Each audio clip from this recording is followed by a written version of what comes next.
रात अपने सिया पर फैला चुकी थी और गांव की तंगलियों में एक गहरी खामोशी छाई हुई थी।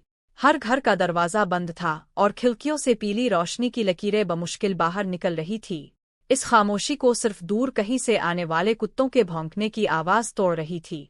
गांव के किनारे एक पुराना वीरान हवेली थी जिसके बारे में तरह तरह की कहानियां मशहूर थीं।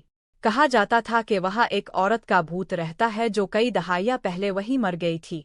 इसका नाम जुबैदा था और वो गांव की सबसे हुसैन औरत मानी जाती थी, लेकिन इसकी मौत बड़ी पुरस्कार थी। कुछ कहते थे इसे इसके शौहर ने कत्ल किया था, कुछ कहते थे वो खुदकुशी कर गई थी। आज रात गांव के 4 नौजवान अहमद, अली, सलीम और उस्मान इस हवेली की तरफ बढ़ रहे थे। वो सब कॉलेज के तालिब इल्म थे और भूतों पर यकीन नहीं रखते थे।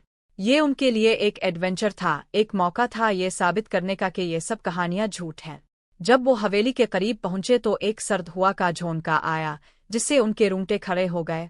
हवेली का आहनी गेट जंग आलूद था और चरचराहट के साथ खुला। अंदर घुप अंधेरा था और हुआ में एक अजीब सी बाव फैली हुई थी। क्या कोई अंदर है? अहमद ने दबी हुई आवाज में पूछा। इसकी आवाज में हिचकिचाहट थी। अरे भूत थोड़ी ना सामने आकर खड़ा हो जाएगा, अली ने हंसते हुए कहा, लेकिन इसकी हंसी भी कुछ कमजोर लग रही थी। वो सब हवेली के अंदर दाखिल हुए। उनके टार्च की रोशनी से दीवारों पर अजीब और गरीब साए बन रहे थे। कमरे बड़े और खाली थे जिनकी दीवारों पर पेंट उखड़ा हुआ था। अचानक सलीम का पाँव किसी चीज से टकराया और वो लड़खड़ा गया। जब इसने टार्च की रोशनी नीचे की तो देखा कि वो एक पुरानी धूल से अटी हुई गुड़िया थी। इसकी आंखें खाली थी और इस पर कई जगहों से काले निशानात थे। देखो, यहाँ एक गुड़िया है, सलीम ने कहा। अभी वो ये बात कह ही रहा था कि अचानक उन्हें किसी के सिसकने की आवाज सुनाई दी। आवाज इतनी मध्यम थी कि उन्हें यकीन नहीं आया कि उन्होंने इसे सुना भी है या नहीं। फिर आवाज बुलंद हुई और अब वो सिसकी आवाजें थीं। ऐसा लग रहा था जैसे कोई औरत रो रही हो। कौन है वहाँ? उस्मान ने खौफजदा होकर पूछा। वो चारों एक दूसरे से चिपक गए थे। उनका एडवेंचर अब खौफनाक हकीकत में बदल रहा था। सिसकियों की आवाज एक कमरे से आ रही थी जो सबसे आखिर में था। उन्होंने हिम्मत की और इस कमरे की तरफ बढ़े। कमरे के अंदर दाखिल होते ही एक ठंडी हवा का झोंका आया जिससे टार्च की रोशनियां लरस गईं। इस कमरे के बीच में एक पुराना झूला पड़ा था और झूले पर एक पुरानी साड़ी लटकी हुई थी। झूला धीरे धीरे खुद बखुद झोल रहा था।